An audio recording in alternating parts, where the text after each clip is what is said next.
Well, shall we start off with the full body shot? Very anxiety driven, let me tell you, but I think my Rwanda deserves a spin. I'm done. I could not be happier. So let's get started today. Greetings from Melbourne, Australia, where winter has arrived and we're all rugged up, and I'm thrilled that I managed to finish this whole project now. So I think you've seen this. Let me get up again. This was the one.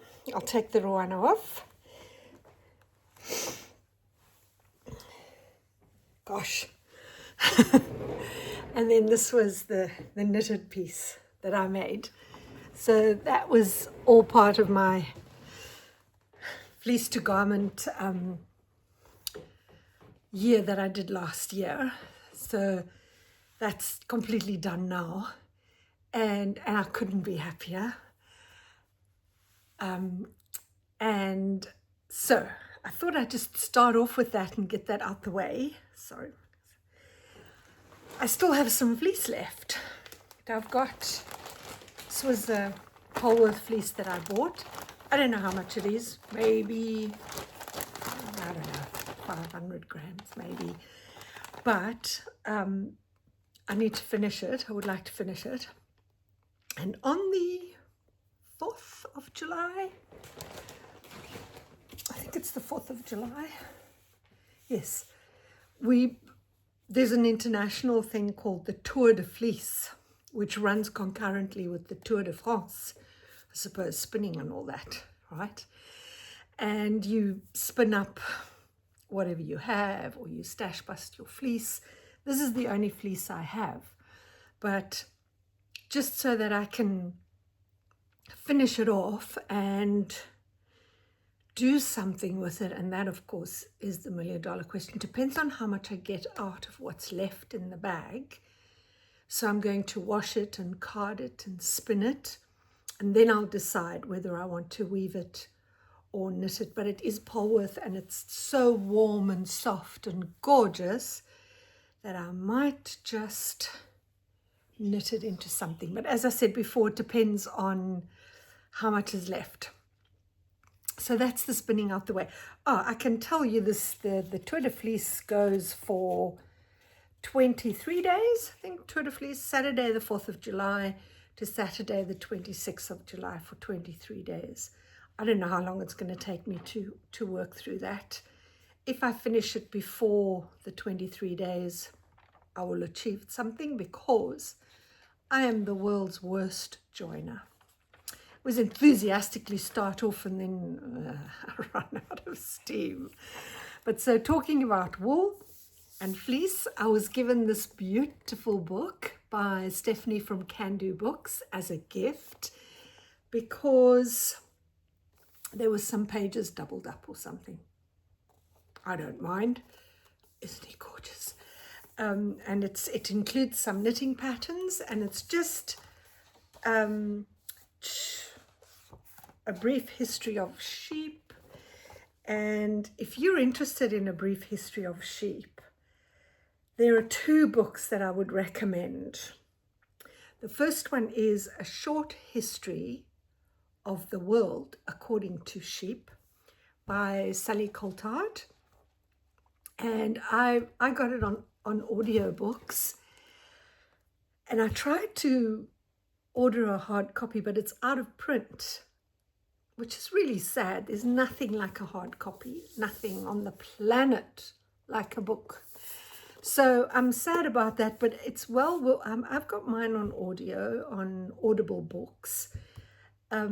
It's well worth the read. It's a short read, and it is entertaining, it's informative, and I highly, highly recommend it if you're looking to read something about sheep. The other book that I read very, very long time ago, in fact, so long ago I forgot the title, It was called The Jason Voyage by Tim Severin, in the quest for the golden fleece. And I remember thinking it would have been, I think I read it in the 80s. He might have written it in 86, 87 or something. My mother-in-law, Patty, at the time, she was the one that recommended it to me. And then straight after that, I read Tim Severin's, what was the name of the book? In Search of Genghis Khan. So any travel books that you can find that were written by Tim Severin, they seem to be, he tries to redo historic journeys. I'm sure that all the books right there were, so he died in 2020 as a prolific travel writer, and I would recommend all his books.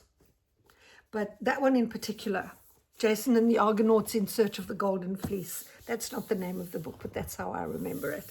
So that's that, and that's all about fleeces for this time, because you know what we're doing here today. We're definitely going to be rolling some dice and going on to the next stash busting quest. Before I'm going to jump in, let's talk about a few other things that I've done in the last couple of weeks. I was actually ready 2 weeks ago to do this. My project has been ready for 2 weeks, but I had the Melbourne Fibre Festival, which was fantastic. I sold a lot of bookmarks, and on the Sunday I had a lovely little 5-year-old, Eleanor, who helped me, let me see, I've got this here, who helped me set up the inkle loom, and she hung around, and I said to her, she can choose all the colors that she wants, and then we'll weave it up, and that was her color choice. So adorable. I just love it. And I made her and her sister a bookmark, and we posted that off, but that was her contribution, and I will keep the rest of it as either a fob chain or a bag handle or something. But that's what we prepared to do on the Sunday, and she was so enthusiastic and just lovely to work with and chat to. Very sweet girl. She'll never see this podcast, but I'm thanking her with my heart, because it was a lovely experience. And in doing that, I thought, I want to make a tie. And I warped up the inkle loom, and I started this. And then I thought, how am I going to get, do you know what I mean, like a tie shape? And I was thinking of all different ways of getting it to go narrower here. So I kind of just started pulling the warp closer and closer and closer together. But it probably could have worked, but it's really tight. And I don't know, I could have made it work, I think. But then I realized my warp wasn't long enough, because I had to cut off a whole big piece at the bottom here before I could actually get into the pattern. So I lost about 10 or 15 centimeters at the beginning. I must remember that. But it's, how beautiful is that pattern? I really love that pattern.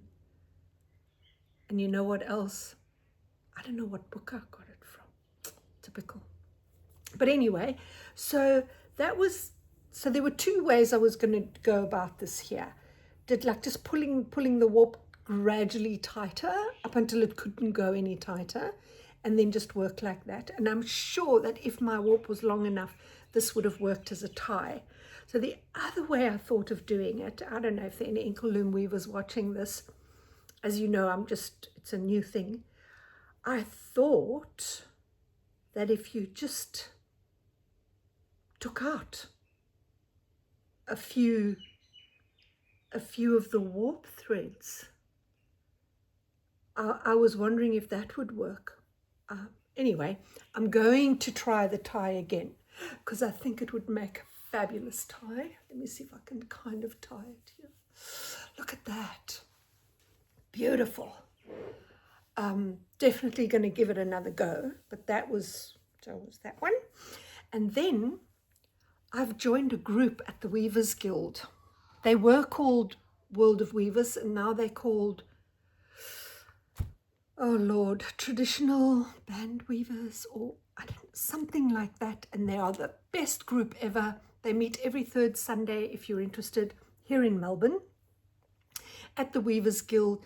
And I had a lovely time, and I'm glad I met everybody, and I'm glad I went, because normally on a Sunday after a week at work, I kind of don't go anywhere because I just want to chill out at home. But anyway, I did go, and I learnt a new band weaving technique, which I've done some research, and apparently it is, I took out a book on inkle weaving, and it's called Inkle by Evelyn Neha, and she refers to this pickup technique as reticulated because it resembles network. And if you look at that one there, you can see what I mean. But it took me a while to get my head around this, because there's something technical about it that it took a while before the penny dropped. But I did do one. So this is, I have another modification to my inkle loom. Look,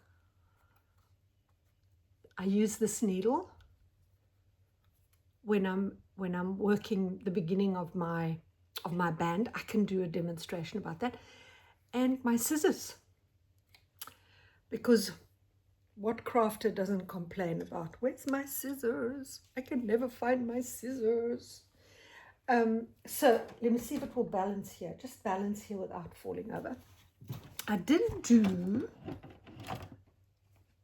finished the one that we did in the class. I mean, this is the one that I started with originally. So that was, oh God, it looks so good. And then, so this one here, you're picking up the black threads, and that one there, you're picking up the white threads. And then I just did my own thing, and I fiddled around a little bit. And then I threaded some beads onto the weft. I thought that could be quite nice, but these are just all experiments. Quite like, now that I look at it in the camera, it's quite impressive, isn't it? So I decided to do another one, which I've just shown you, and I'm going to make a handle for this little bag. I love this little bag, and it's got these two loops here. So I'm going to turn that band into a bag handle for this, so it can just, it's just so convenient, man. My phone fits in here and my credit cards. And then I'll just show you this little critter that I got from my friend Joanne, who's known as the Loopy Cat. And we did a trade exchange. We were at the Melbourne Fibre Forum together, and we did a trade exchange. So she got a bookmark from me, and I was allowed to choose one of her little critters, her bag ornaments. Sweet. Anyway, so that's all the weaving. I did also, it's never all the weaving. There's always a book. There's always a book.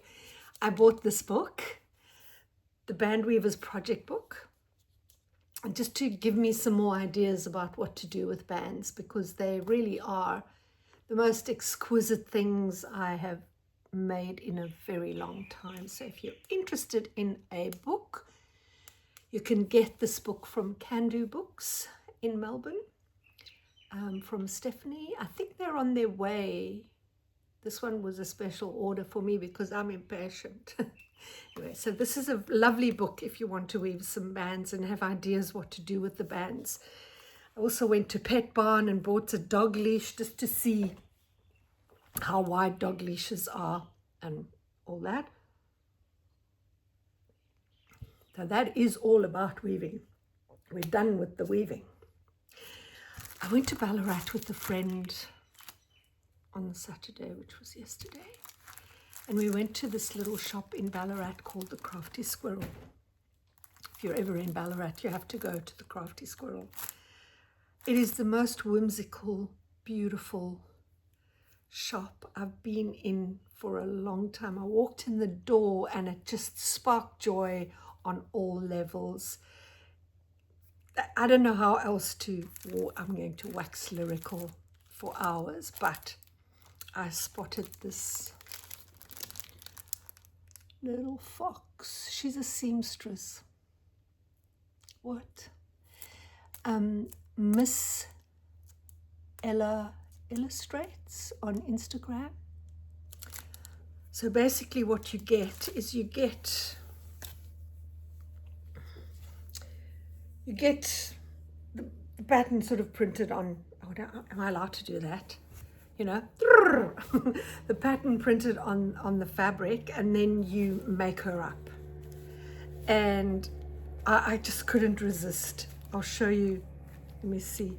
Her sewing machine is, oh my God, look here. It's so cute. Her sewing machine is like a, is that her sewing machine? Wait, there was something cute. No, here it is. There it is. Look, there's her sewing machine. It's printed on a cushion, and then her sewing machine goes into the little bag that she carries, and her scissors are in there as well. Oh, there it is. There it is. I mean, oh, so whimsical and delightful. The Crafty Squirrel in Ballarat. Go and visit Morgan. She's got the most beautiful stuff. She also does tours to Japan, craft tours to Japan and to France.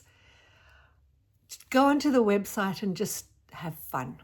It is, I had the best day in that shop. I could have stayed there for hours and hours and hours. That's the other thing. Okay, now I'm going to introduce you to the project that I knitted out of the yarn that I pulled last month. If you remember correctly, it was a ball of opal sock knitting yarn from the Zauberwald series. And it was heavy in the yellows. It was quite a bright color. I've packed it away now. Anyway, that's okay. And I'll quickly give you a backstory and then I'll tell you what I did. About at least 30 years ago, if not 40 years ago, I found a fridge magnet for my mother. And it was a fridge magnet with like a 1950s lady on it. And it said, oh my God, my mother was right about everything. And she still has it, and it's still there on the fridge. And it makes me giggle every time I see it. And I was talking to my mom about, she loved the colors of the wool that I pulled, right? So I was talking to her about it, and I said, I don't know, nothing I'm doing is working. And she said to me, oh, you know what? The minute I saw the yarn, I just saw purple. And I thought, remember the fridge magnet? Mother was right about everything. Anyway, so I did. Oh, don't tell me I packed that book away. Oh, really? Hang on, I need to quickly fetch a book.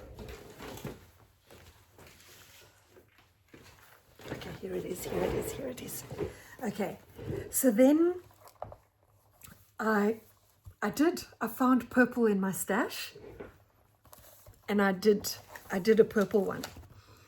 So now this is wasting time because I'm not all, is it that one? Was it that one? I can't remember now. Oh, it was this one. So then I went to my favorite stitch dictionary.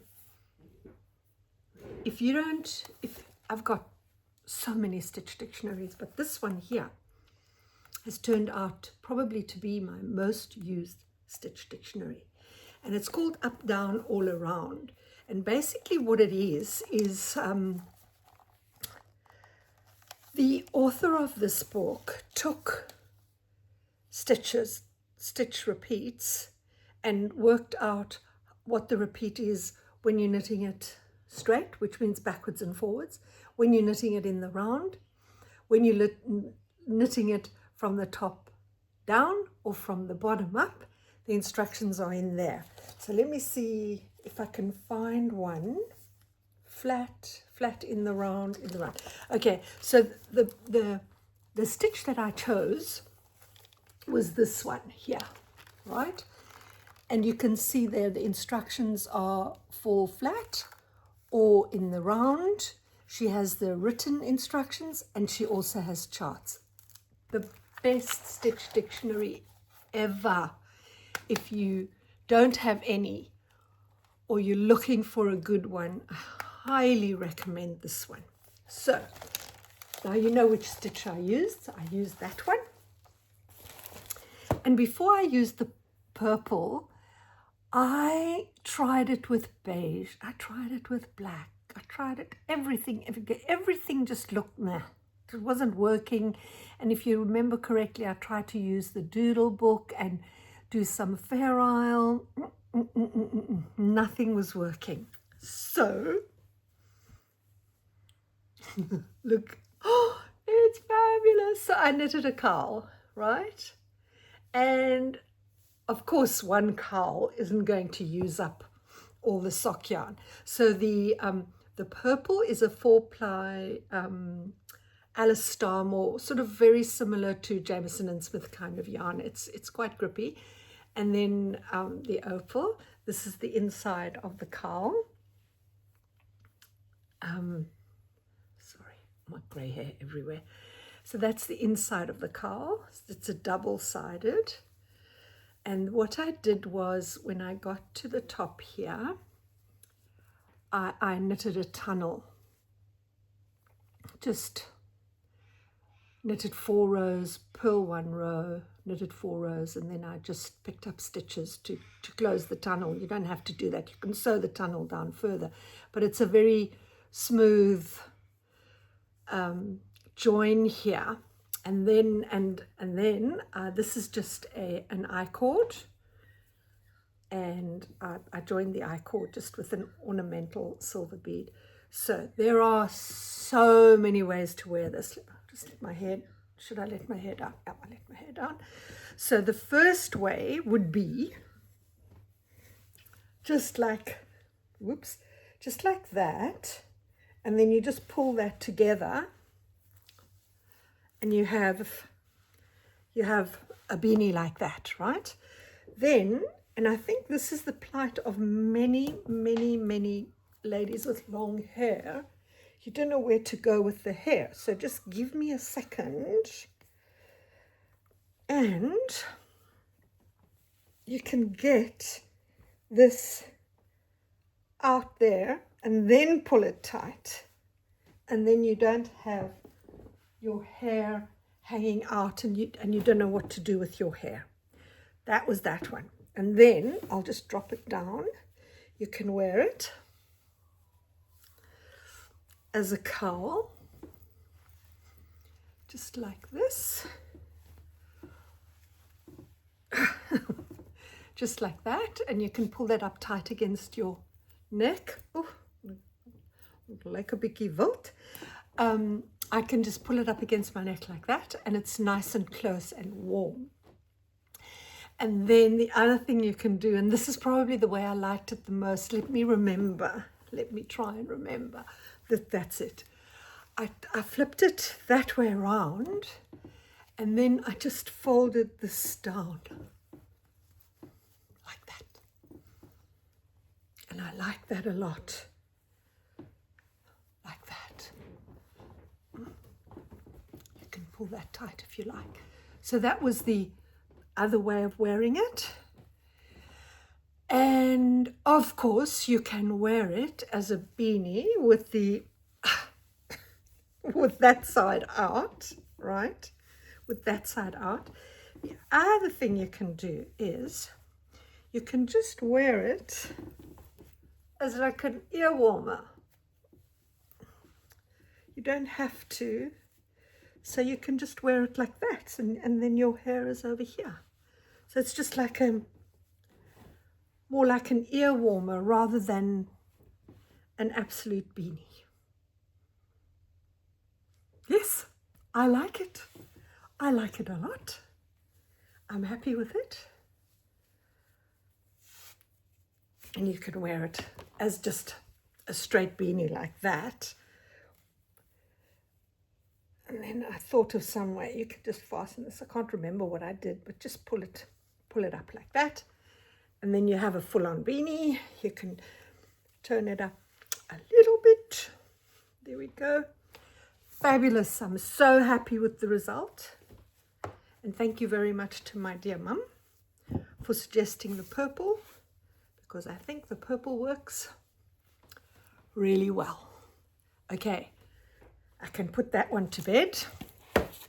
And I'm going to show you this book again. Buy it. It is fabulous. Now we've come to the part where I think everybody was waiting for, maybe not. It's time to roll the dice, isn't it? I've got my little piece of paper here where I mark off the numbers that I've already thrown. And time to play. Why am I always nervous when I do this? Okay, let's do it. What shall we do first? We'll choose yarn first. I've got my basket of yarn over here. 17. Okay, here's my basket. I'm just going to scratch in here for number 17. Okay, I don't mind this part so much. It's this part that this is now for a project. Okay, be good, be nice. Number 8. Oh, it's right here. Number 8. So I can cross off. I better do this right away because last time I forgot. So I can cross off number 17 of yarn and number 8 of the pattern. Okay, let's see what we've got. This is my dice box. Okay, we'll pack that away. What shall we do first? Let's see what yarn we've got. It feels suspiciously like 2 balls of something. 2 balls of something.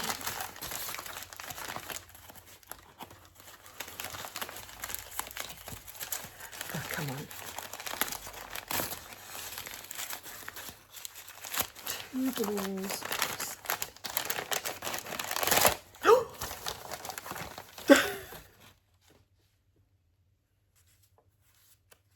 So this is Rosario's for Maya. This is a Portuguese yarn, made in Portuguese, from Portuguese chef. It's a sock yarn. It's unbelievably soft. I knitted myself a pair of socks in this, and I knitted my friend Sandy a pair of socks in this. I love it, and it's also fabulous for baby clothes. So if you ever see it, buy it. It's beautiful. Now let me see what my box wants me to make with it.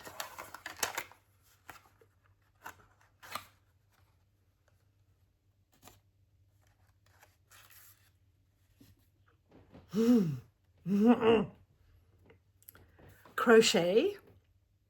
Oh, I changed one rule. Remember I said I have some of them where I've written and give it away. I'm changing that rule to give it to my mum for her craft table on the 28th or 29th of November when they have a Christmas market in my hometown, Swakopmund in Namibia. So now I can read this. Crochet an amigurumi mascot of your choosing. Give it to your mum for the craft market. Use all your yarn. Add yarn not in stash for aesthetic reasons. I'm so happy. I love making amigurumi. Oh, look, can I share something with you? I'll quickly go and fetch it.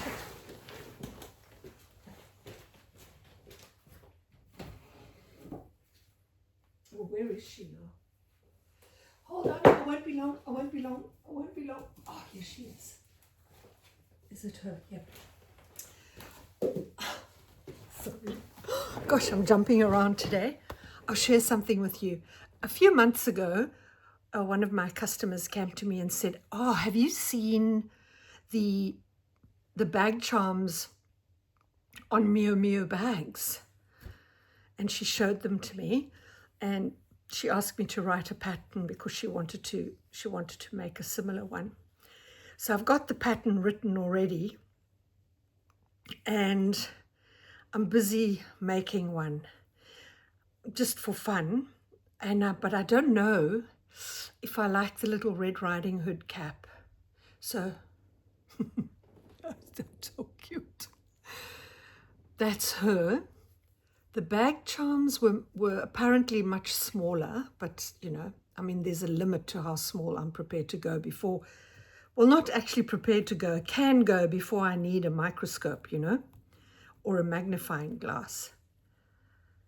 Oh, I've already sewn the hat on. I'm not sure about the hat. Anyway, that's another, sorry, darling, that's another thing that I'm busy working on. So I do love amigurumi. It makes me happy on all levels. So this is going to make me super happy. My head's already working. I'll make something beautiful. That's it. That's all for this week, this month. Until the next time we meet. Make something beautiful.